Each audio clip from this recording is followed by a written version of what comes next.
ကဲအားလုံးပဲကျွန်တော် software science မြန်မာနေပြီးကြိုးဆိုပါတယ်ကျွန်တော်တို့ဒီဗီဒီယိုကတော့ကျွန်တော်တို့ Microsoft Office တင်နေဖြစ်တယ်ကျွန်တော်ဒီက install လုပ်ပြီပေါ့ဒီ Microsoft Office မှာဆိုရင်ရေဘူးအပြည့်3မျိုးပါတယ်တကယ်တော့အခု3မျိုးနေတဲ့ Microsoft Word ရယ် Excel ရယ်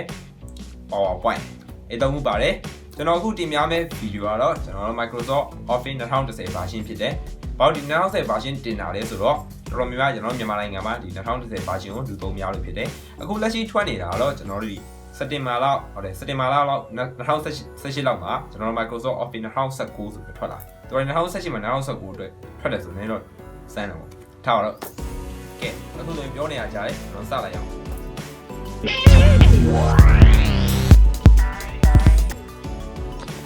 မှာကျွန်တော်ပြတဲ့ download လေးကနေ download ရင်ဒီ zip file ကိုကျွန်တော်တို့ရလိမ့်မယ်ကျွန်တော်ကတော့ဒီမှာ desktop မှာ save ရတဲ့အတွက်ဒီ download file desktop မှာရောက်နေပြန်ကျွန်တော်ဒီ file ကို extract လုပ်မယ်ကျွန်တော်တို့ဒီ desktop မှာပဲ extract လုပ်လိုက်မယ်ဒီစားခဏလေးကိုစောင့်မိရတယ်ဒီမှာပြီးရင်ဒီ folder လေးတစ်ခုရောက်လာမယ်ဒီထဲမှာ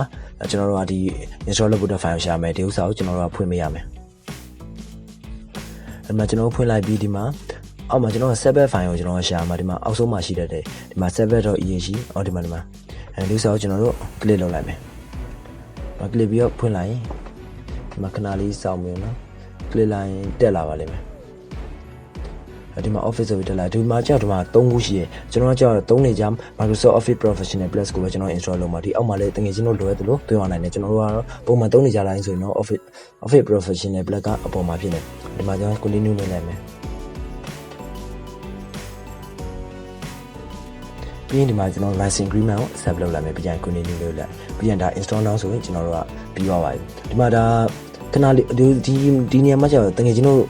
ဆက်ဒီမှာကျတော့အချိုင်းဆောင်မြန်နေမယ်ဒီမှာကျတော့ကျွန်တော်တို့ဗီဒီယိုမြန်နေတဲ့အတွက်ဒါကျွန်တော်တို့ကကြော်လာတာအဲဒီမှာခဏလေးအတိုင်းပြီးသွားပါလိမ့်မယ်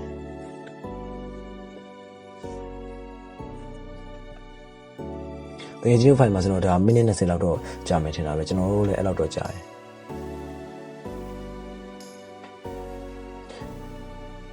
ဒီဥစ္စာတော့ကျွန်တော် online နဲ့ရောမလုပ်တော့ဘူး။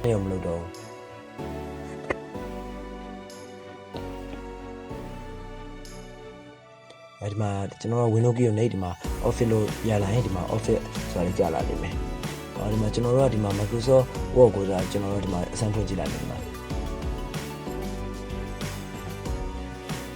အဆန်းဖွင့်လိုက်ဒီမှာ Microsoft Word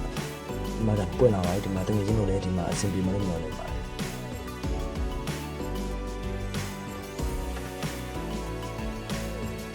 းတော့ဒါအခုစင်ဒါသုံးလို့ရပါတယ်မှာဆိုတော့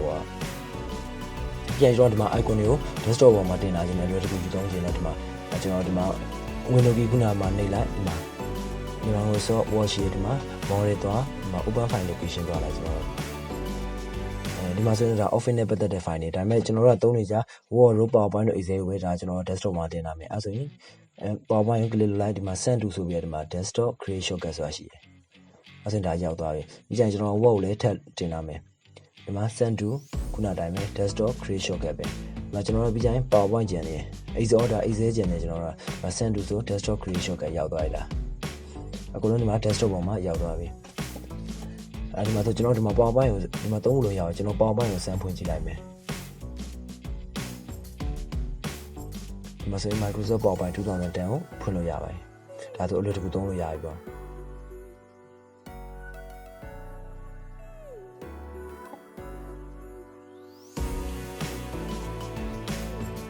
အခုဆိုရင်တကယ်တော့နဲ့အတူတူကျွန်တော်လည်း Office 2010ကိုတင်လို့ပြီးသွားပြီအခုကျွန်တော်တို့ကြံနေတာတော့အခုတော့ကျွန်တော်3မိနစ်ဆိုရင်အဆင်ပြေတော့လုံးဝဒါပေမဲ့တကယ်တော့ activate ကြီးဆိုတော့ပေါ်လာလိမ့်မယ်အဲ့တော့ activate လုပ်ဖို့လိုပြရပေါ့တကယ်တော့အနေနဲ့ဒီ တိုင်းပေါ်ကနေပြီးတော့ဒီ Microsoft Office ကိုဝယ်ပြီးတော့လည်း activate လုပ်လို့ရတယ်တကယ်တော့ free ပေါ့ကျွန်တော်တို့အတွက်ပေါ့